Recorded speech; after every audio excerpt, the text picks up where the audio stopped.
talk to the soundboard. Okay. Well, they asked me to talk because they said you had two of them. They weren't sure if you needed one for each camera. We have three total. We have a feed to that camera, we have a feed to this camera, Right. and there's one going to a recorder in the tray under okay. a quarter-inch jack. All right. So yes, I'm using both. Well, I'm getting one feed from the soundboard, which I need. No, that's perfect. And then I have a recording device there. And then would you be down to share the recording with KCBS after it's over? But that's up to you folks as the, you mean the audio recording? Yeah. That's up just to the you audio. folks Yeah, we want to share it with as the event planners. Cool. But the soundboard may be able to give you a feed. Are they out of aux jacks or something? They're out. But if we can use the one you're already recording, then we're good. Yes. All right, thanks. Yeah. Can you check the mainstream on Barnhouse TV?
Steven, put the aux pots up.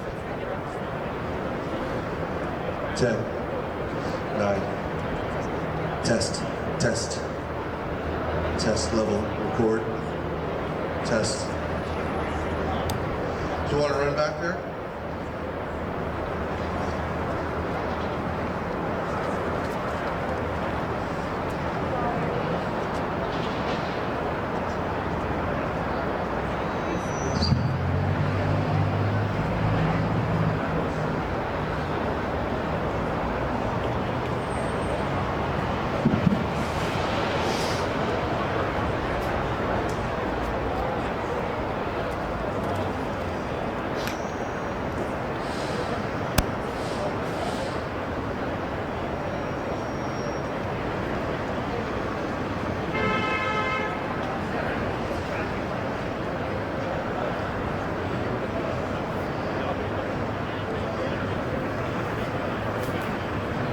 Check.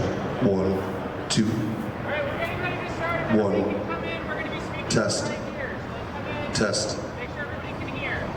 1, 2, 2. Check. Test. Record level. Check. Too hot? Steve, if you can hear me, bring the aux and headphones down 2 points. No. I Test. was trying to see. 1, 2.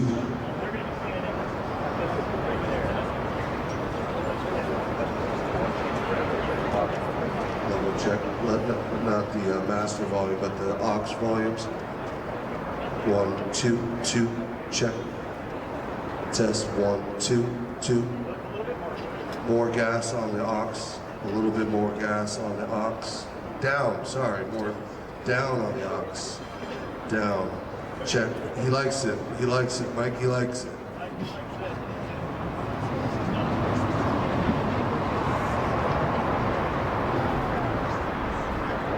We're ready.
Testing.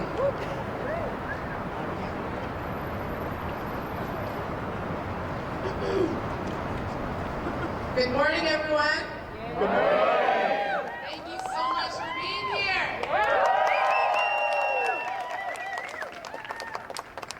Trust me, we know it's not easy to challenge the decisions of a billion-dollar corporation. But we are here to support each other today, and everyone who is here makes a huge difference in doing that. Today is a very important day. It's 11 a.m., November 22nd, 2019, when we are here at 345 Spear Street in San Francisco, California, right in the heart of Google's corporate offices. We are here because this is a struggle for the future of tech, the future of our jobs, and the future of our world.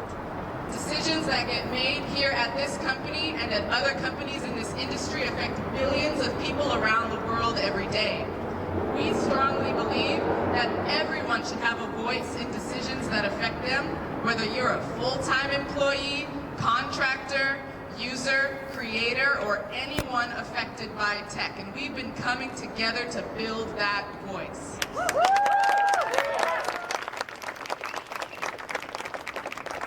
A few recent and inspiring examples of this are our coworkers in Pittsburgh and Zurich. Contract workers at the Google Pittsburgh office in September won their union election in a huge landslide. And just this week, our coworkers in Zurich, Switzerland started a petition for an employee workers council so they can have a voice on the job too. These are just two recent examples of workers at Google coming together to make sure we have a say in decisions that affect us. And today is no different. Our co-workers, Rebecca Rivers and Lawrence Berland, have been on the front lines of this struggle for freedom and good jobs for all here at Google. Their reward? Google has suspended them from their jobs and interrogated them for speaking out. We are here today, We're here today to show them our support and to demand that Google bring them back to work immediately.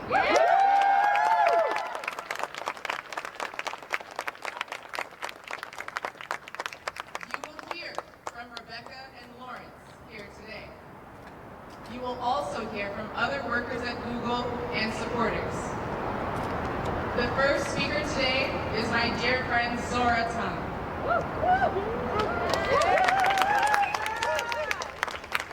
Zora works at Google and has been involved with organizing efforts all around the United States at the company, from the East Coast to the West Coast, all over. They cannot keep them down, all right?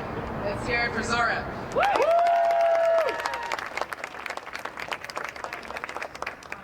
I'm a software engineer at Google. I'm here today to support my friends and coworkers, Rebecca and Lawrence. We believe that Rebecca and Lawrence have been subjected to retaliation for voicing their concerns on a variety of workplace issues. We believe they've been singled out for this unfair punishment and that this could have happened to any of us. Over the past 2 years, many of my coworkers have asked the company to take meaningful action to curtail sexual harassment and systemic racism, to improve the working conditions of temps, vendors, and contractors, and to divest from harmful tech. Instead of listening to us, the company has chosen to silence us. Google's preferred excuse is to blame leaks and then complain that the company has lost trust in us. They want to divide us so that no one from the rank and file has a voice in the company's decision-making. Google makes $20 billion a year in profits from the hard work of every single one of us, FTEs and TVCs. Google can easily afford to make meaningful changes and still make huge profits. Instead, Google has drawn from a familiar bag of tricks to silence its workers. When we learned earlier this week that the company had hired union-busting firm IRI consultants, the mistreatment by the company made a lot more sense. The company has clamped down on internal speech, canceled questions at its all-hands meeting, and implemented a policy where documents can be retroactively classified as need to know and fewer is fired. In light of this intimidation, we need to stand up for our coworkers who have been targeted and reaffirm the value of ethical concern and intellectual curiosity.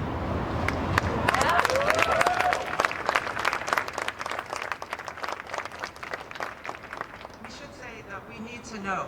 One of tech's strengths is its reusability, but this can also mean that our work can be used in ways we didn't agree to.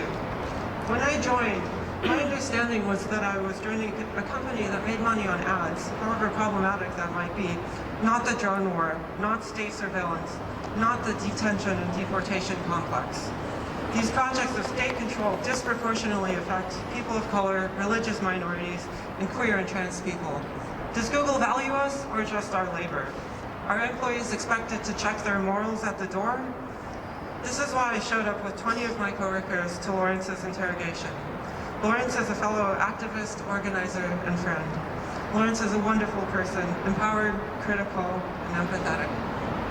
He's willing to engage with thorny issues, like when he asked fellow employees to boycott Google's Pride contingent. And he does this with respect for community members, acknowledging coworkers' different opinions and trying to get the company to make meaningful change before asking others to forego their enjoyment. I'm glad to have him as a coworker, and I hope he's able to get back to work soon.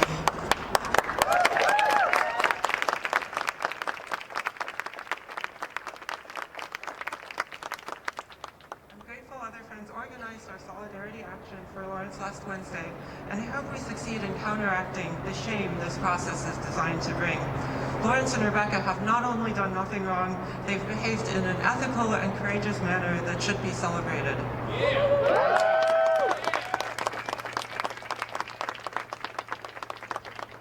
Google is built on trust, our trust and user trust. If the company wants to succeed, it will need to regain that trust through transparency and accountability, not intimidation and retaliation.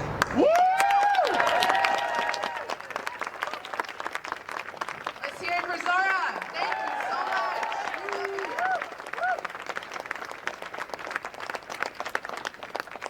Okay, my good friends over here, bring it in a little bit. We want to see you. We want to hear you. Yeah, closer. Yes, pack it in. All right, I think we got a clear path here. That's good. Okay. All right, everybody bring it in. That's what I'm talking about. Beautiful faces, beautiful posters. Everybody get a chance to see these posters over here? Yes. Yes, that's what I'm talking about. So thank you again, Zora. The next speaker is Rebecca Rivers. Rebecca, yes, is one of the workers that Google has singled out for suspension. But she is bravely coming forward today to tell her story. Everyone, show Rebecca some love. Show her.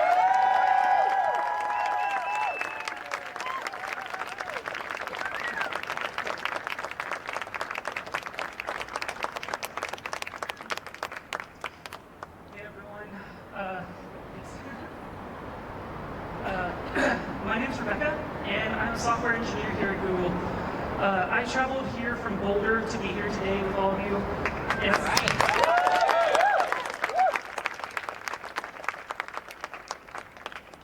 just so amazed at seeing all of you out here and showing the support for Lawrence and I. And like I knew that I loved working here, but this is just something else. So thank you all for coming out. I really appreciate it. As you may have heard in recent news articles and internal updates, I've been placed on administrative leave. I was told this is because they were investigating my document access to make sure everything was on the up and up. However, many of the questions during this interrogation focused on my involvement in the Customs and Border Protection petition and social media usage outside of Google. I help my coworkers learn about and act on Google's collaboration with CBP. Many of my coworkers are immigrants, and this directly affects their lives and communities. I'm proud of what I did, and I believe everyone has a right to know what their work is being used for.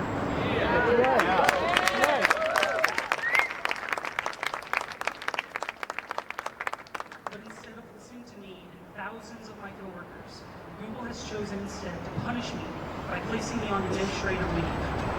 I've been through 2 interrogations by Google's Department of Global Investigations.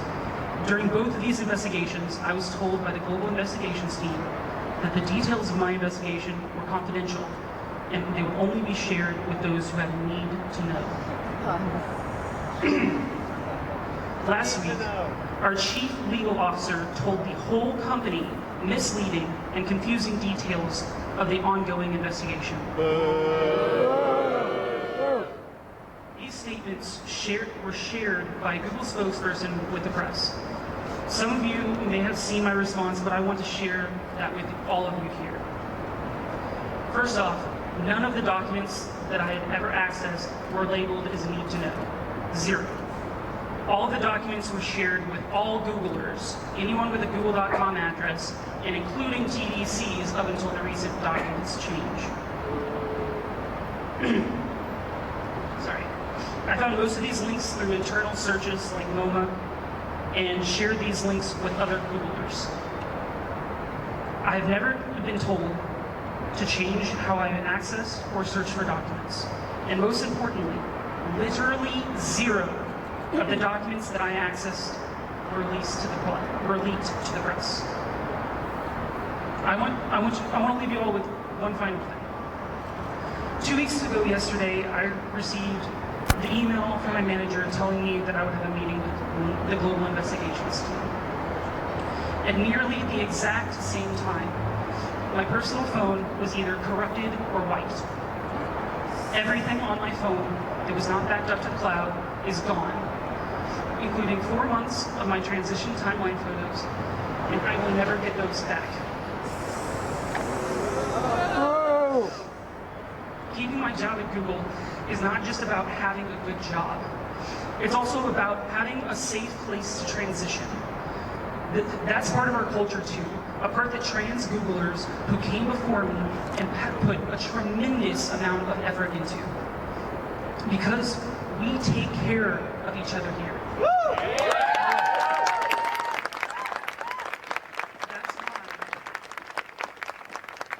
That's why I traveled here today, and that's why I'm fighting what I'm fighting for. So thank you all for all of your support, and thank you for being here.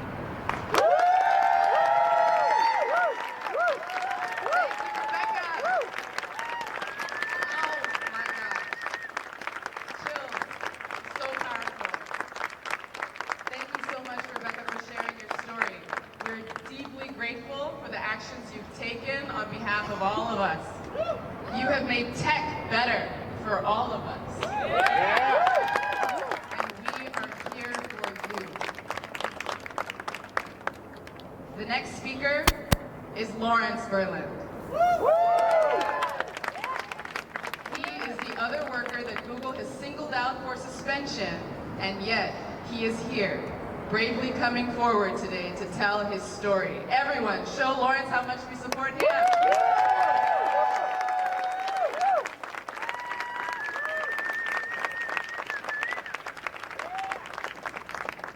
Hi everyone. Thank you for coming out here today. We are all really glad to be here together to show up for each other. My name is Lawrence Berland. At Google they call me Lawrence B. I'm an SRE. I first started working here in 2005, and I rejoined the company after a 3-year break in 2017. I'm here today because just over 2 weeks ago, Google locked me out. Why? Less than 90 minutes before it happened, I sent my last email to the community moderation team. I demanded that they stop deleting our questions, our memes, our Google Plus posts, and that they restore the deleted ones. And then they turned off my account. The next day, we learned that Rebecca was also locked out. I want to start by saying this very clearly, because I asked Global Investigations, am I being accused of leaking? Their answer was one word: no. This isn't about leaking. But you already knew that, right? So what is this about? I have spoken up for my community and other communities together with many Googlers. In June, I and others could not remain silent as YouTube doubled down on tolerating hate at the expense of LGBTQ users.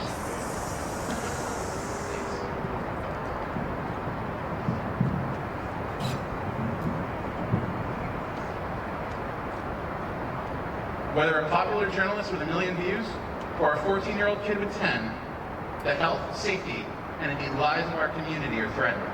To see our community treated this way, and for leadership to ignore our concerns, we didn't feel welcome in our workplace anymore.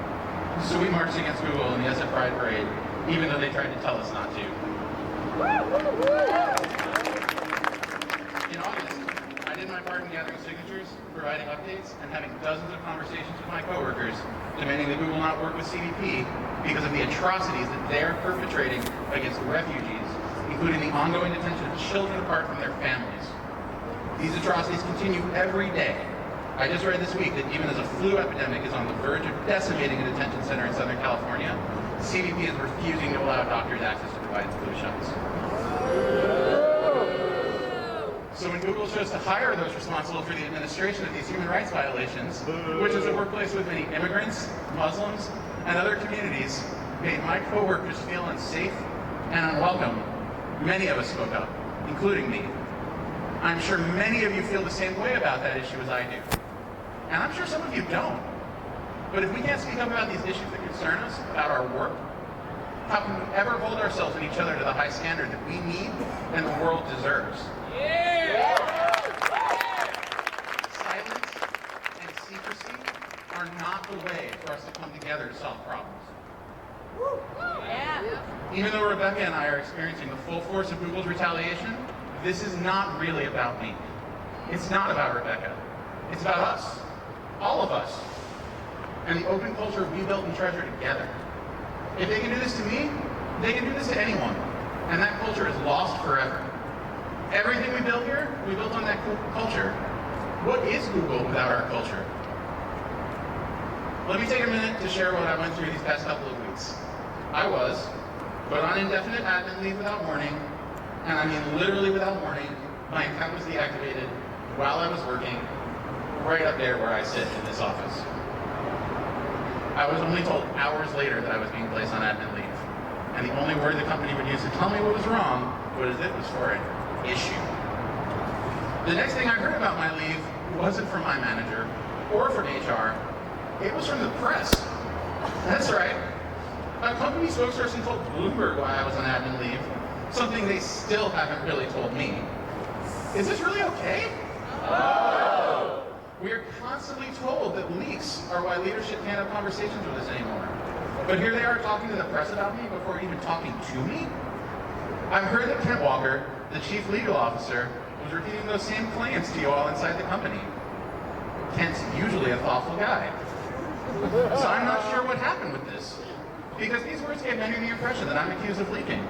But as I said before, that is not the case. A few days later, they contacted me to schedule my interrogation with Global Investigations, and my friends and coworkers had been asking me if I heard anything. So I told them that I was to report to the office. In less than 24 hours, they mobilized 20 people, many of whom I recognized from our organizing meetings, from the cafe, from my team, to be there in person for my interrogation. They walked into the room, and despite being asked to leave multiple times, they went inside and stayed until they were permitted to make a statement to my interrogators. Words cannot do justice to how much this meant to me. The company would not allow me a support person, would not allow me a representative. But here were my coworkers standing up for me. I will be forever grateful.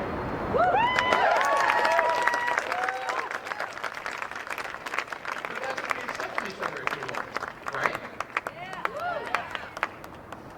We look out for each other here. After my coworkers left, the meeting began. They call it an interview. They say they want to have a conversation. But then they try to trick you. They try to get you to say things that aren't true. They try to discourage me from taking notes. They even refuse to let me use the bathroom.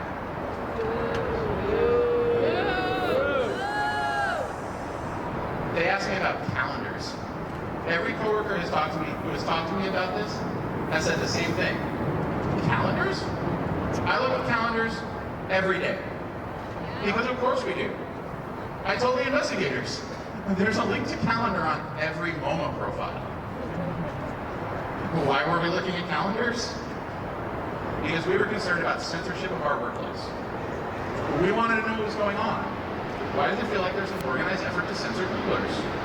To keep us from talking about our concerns. And when I looked at these calendars, what I saw was really worrisome. It looks like exactly that. The company had an organized effort with dozens of people coordinating to spy on us all, track us all, censor us all.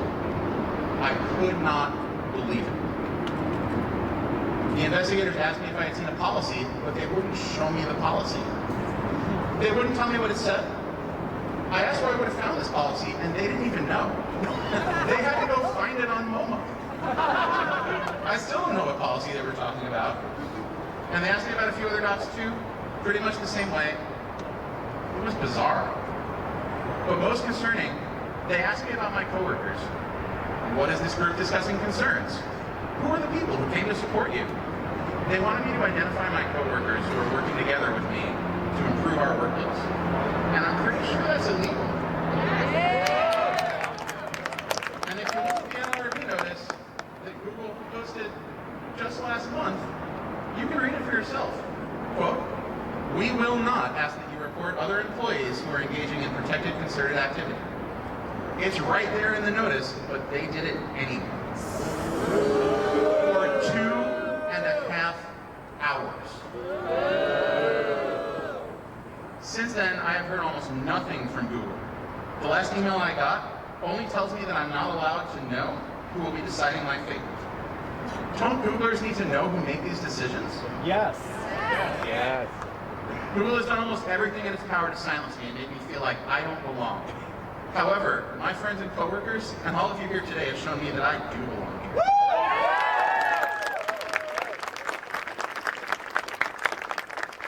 But like I said before, this isn't really about me or Rebecca or any individual. They're retaliating against us because they want to intimidate everyone who dares to disagree with leadership. Disagree about a policy, disagree about a decision, disagree when they roll out browser extensions they don't want to tell us about. Disagree about their deleting our questions, our emails, our memes. Disagree when they cancel our meetings, like in Zurich. Disagree about how they are treating us all. They want us afraid, and they want us silent. It's not going to work. That's not going to happen. All of us are here today to show them that.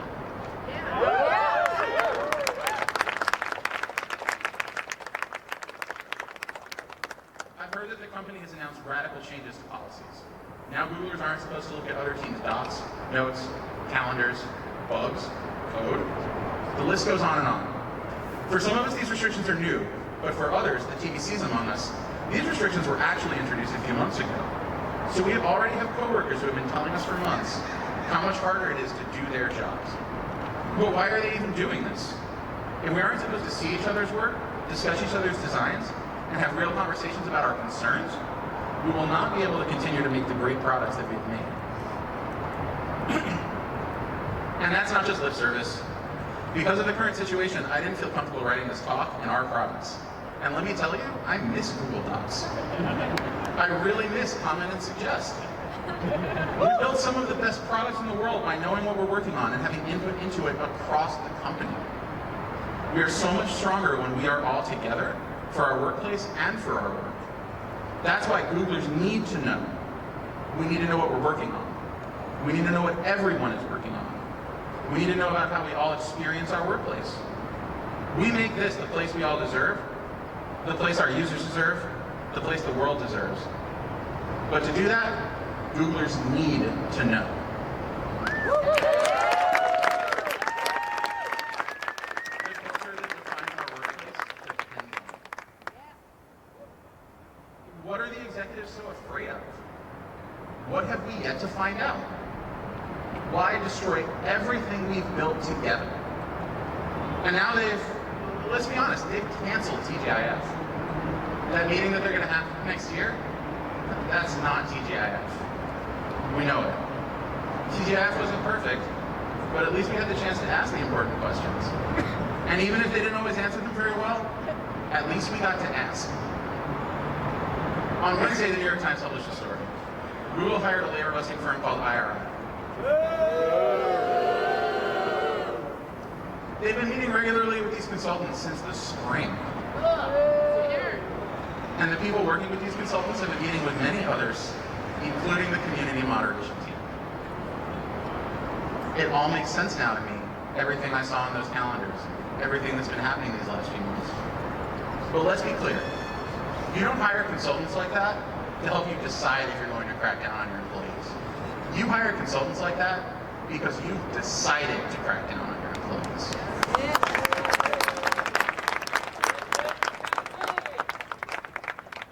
Unfortunately for them, it isn't working. Why?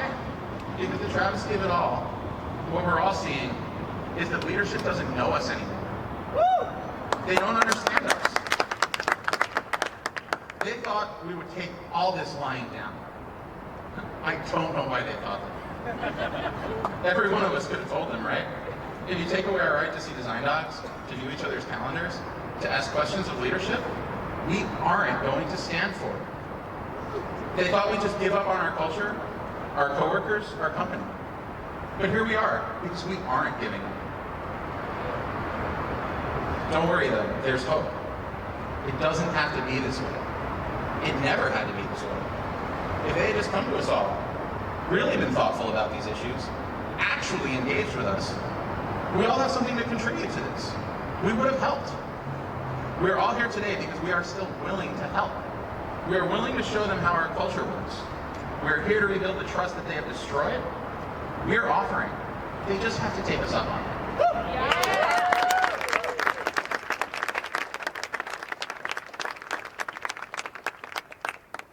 My friend and coworker Marie said something that really stood out to me last June at the Alphabet shareholders meeting.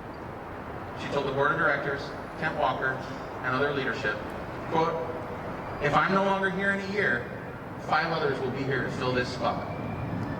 With all due respect, Marie, what is clear to us all here today is that you were wrong.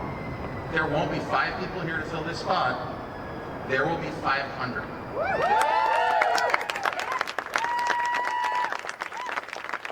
why we're here today. That's why we work here. Googlers need to know what's going on. Thank you for coming to listen, and thank you for coming here to stand together.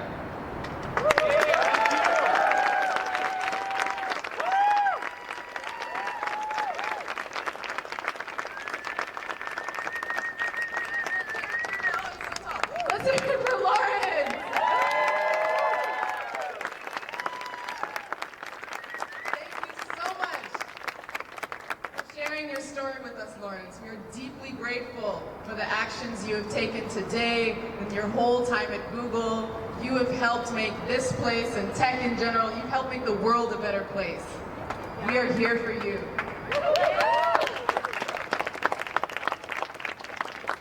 Now, as Lawrence mentioned, we know that these issues are not just affecting full-time employees. In fact, we know that full-time employees are actually dealing with far less than our temporary vendor and contractor counterparts. At Google, they're called TVCs. The next speaker is Marie Collins, a business analyst at Google and a longtime leader in many Google communities. Many of you here know her. She's a celeb, that's right. Because of the higher risk to TVCs for speaking out, Marie is a full-time employee who will be reading on behalf of 3 TVCs that shared statements with us.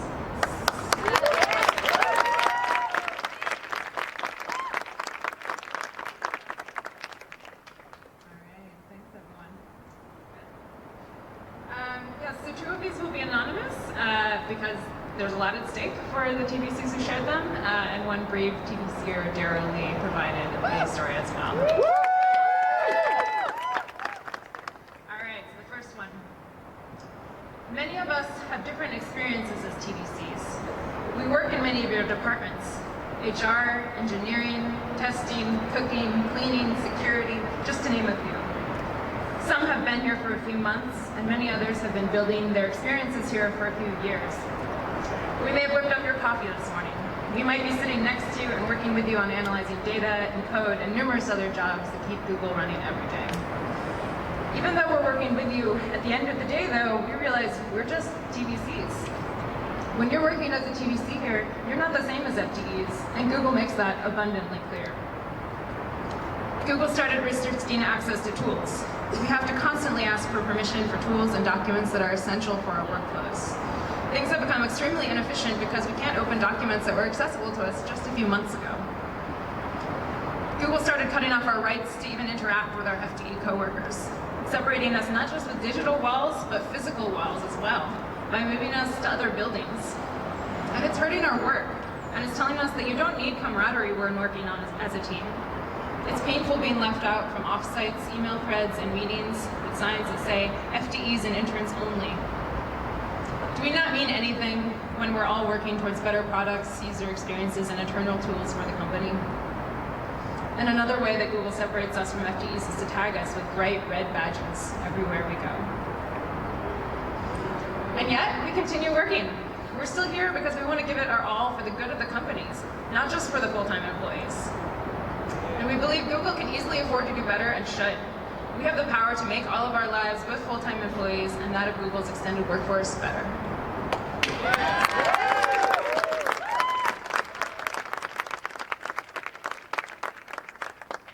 right, here's another one.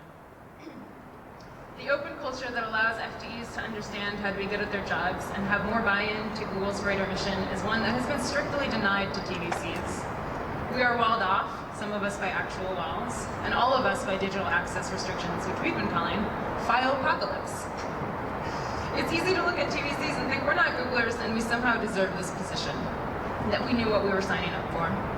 But the shock and the slap in the face that FTEs feel now about the calendar extension, TGIF, community moderation, anti-labor consultants, and need-to-know documents has been happening to TVCs for a long time. And we're here to tell you that it will get worse for all of us if we don't all push back together.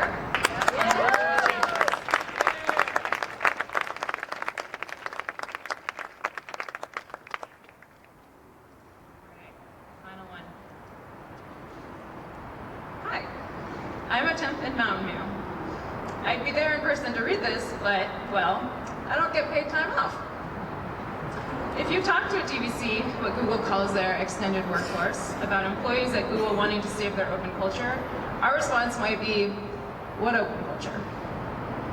Similar to when our full-time colleagues all head out the door for a TGIF or a fun offsite or a company-sponsored ski trip. What TGIF? What offsite? What ski trip? Hey, we'll get over it, we get it. We're not employees. For most of us, we're not here to not be evil, to save the world, or be transparent and ethical. For most of us, it's a job. We already know all too well what it's like to have to not speak up for fear of being retaliated against. If we were treated poorly by an employee, why would Google take our word over that of the employee? It's far easier to fire us than an employee. For us, the reality is we don't get put on administrative leave. We get fired. So we're left to chat amongst ourselves quietly, carefully. Sometimes that chat is just asking each other how to do our jobs. You see, TVCs don't get the multi-day, in-depth training that full-time employees get either. If we're lucky, we get trained limited to a very narrow set of information for our jobs. More often, though, we get exactly nothing. So where do we turn? Well, Google's a search engine, right? Surely their intranet must be a great resource. Yes, except that Google has been progressively locking down our access to teach ourselves what we need to know. Searching internal mailing lists, locked down, no exceptions. Google Docs open to all full-time employees, locked down. Ask for permission for every doc, if you can even figure out which doc you need to see. Old wiki sites, locked down, no exceptions. Documentation for code, locked down. Ask for permission. So, we know all too well about tactics of fear and intimidation, of retaliation, as well as losing access to information.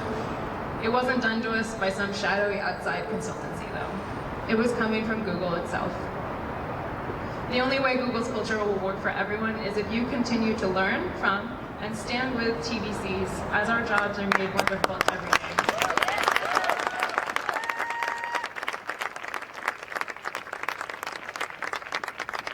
And we'll stand with you as well to make this company better for all of us and our users. Thank you.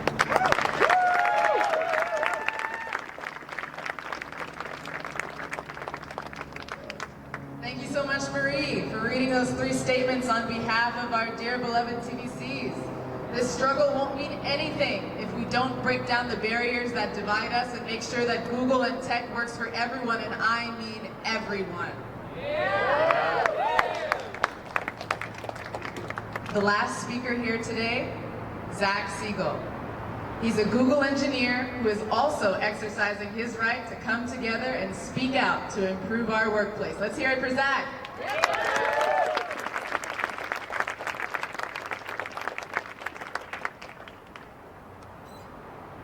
My name is Zach Siegel, and I'm a software engineer at Google. My desk is right there. I have notes here, first written in frustration, later refined with purpose. I've worked at Google my entire professional career. I've worked hard to learn and grow and contribute. I've learned from my fellow engineers and workers, and I've contributed to the various product goals placed before us that we've shared through reorgs and it all. I owe a lot to Google, but not the faceless corporation Google. I owe a lot to Googlers. To all the mentors that taught me, all the coworkers who reviewed my code, the cross-functional teammates who guided our work, and all the workers who keep Google chugging along happily. The cafeteria and MK workers, the tech staff workers, Bruce staff, each of the people I rub shoulders with on a daily basis, whom I'm proud to work alongside, all of you.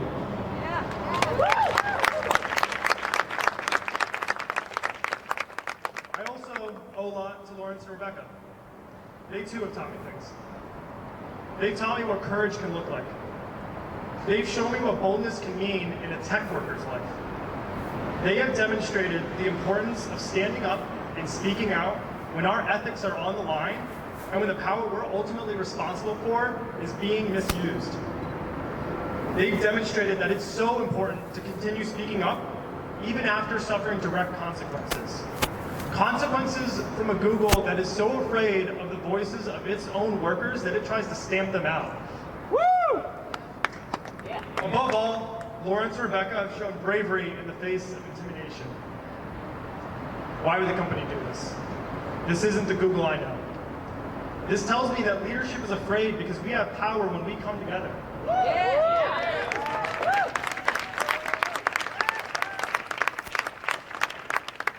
This is why TGIF, as we know it, is dead. Because the company doesn't want to be held accountable. How can we expect Google to be transparent with its users when it won't even be transparent with its own workers? When the news of TGIF's cancellation spread, we saw that familiar refrain, blame it on the leaks. What a tired excuse. And just to reiterate, neither Lawrence or Rebecca are being accused of leaking. In response to the news about TGIF, a friend, reflexively, said, "This is why we can't have nice things." What an insidious thing we tell ourselves, that we deserve to be punished for looking out for ourselves. We need to change this mentality. We deserve to know what's going on. We deserve to have a voice. Not just for our own sake, but for the sake of our users and our communities.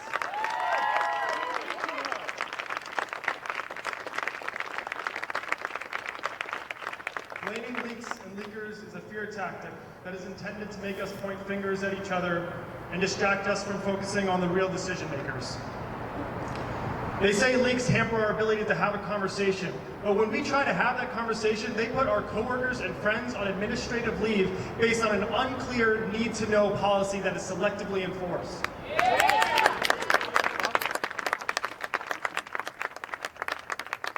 As a Google user myself, I wish I had the ability to tell Google that my information was need-to-know. We can't hide anything from Google. From the minutiae of our daily lives to our consumer habits and relationships, Google knows nearly everything. And yet, we have no right to know how that information is used? No, Google. It's the workers, users, creators, and the world that need to know. Okay, Google, we know you're listening. I'm here to support Lawrence and Rebecca because by standing up for them, I'm standing up for myself. And I'm here to support them because you're here to support them. Together, we can create a different, better vision for Google. Not a future based on fear that centers profit and power above all else, but instead a future based on solidarity that centers people and democracy.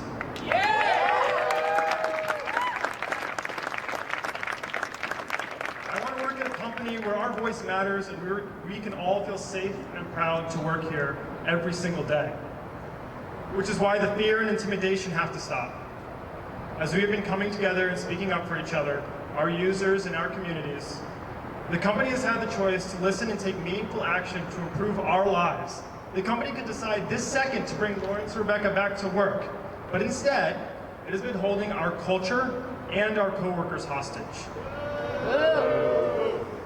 Well, guess what? We're not going to be scared, and we're going to have our voices be heard. And we're here to say that Lawrence and Rebecca must be returned to their jobs right now. And leadership needs to end this assault on Google's culture, or this will just be the beginning. So let me ask you all this. Is what they're doing to Lawrence and Rebecca okay? No! Is this assault on Google's open culture okay? No! Are these fear tactics going to work on us? No! Are we ready to fight to save Google's open culture? Yes! Do we want Lawrence and Rebecca back at work? Yes! Yes, yes we do.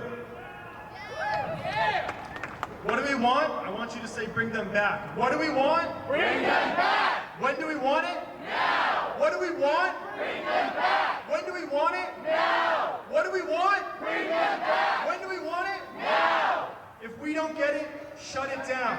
If we don't get it, Shut it down! if we don't get it, Shut it down! if we don't get it, Shut it down! if we don't get it, Shut it down! if we don't get it, shut it down. If we don't get it, shut it down. If we don't get it, shut it down! Thank you all for being here.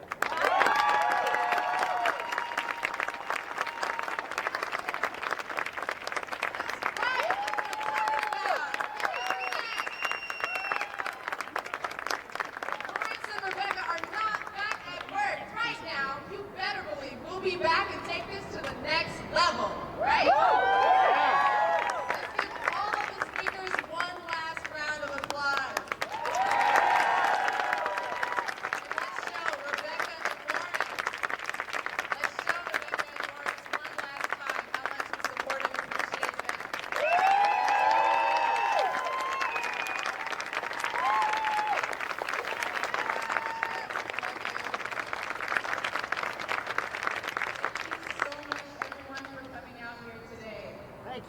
Thank you, Google workers.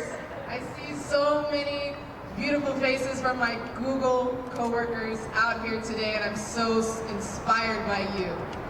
I also see tech workers from other companies. Where are y'all at? Thank you so much. It means so much to see you here today. And also our allies here in the community. Let's hear it. Who's here? From the labor community, community organizations, thank you so much for showing up. It's going to take all of us to shape the future of tech. And you showed that here today. So here's what's going to happen now. Those of us who work at Google are going to go inside and we're going to keep this party going. We're going to rally our coworkers inside at the cafe and let them all know what's going down and how they can support. But for our allies, thank you so much. This is the end of the public action today. We cannot wait until it's our turn to return the favor and show up in solidarity with you as you have done for us. Thank you.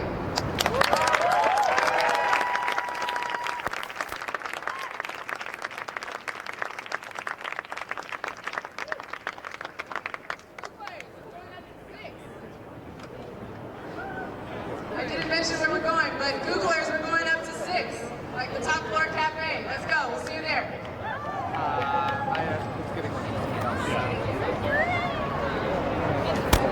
Amazing. I would take this.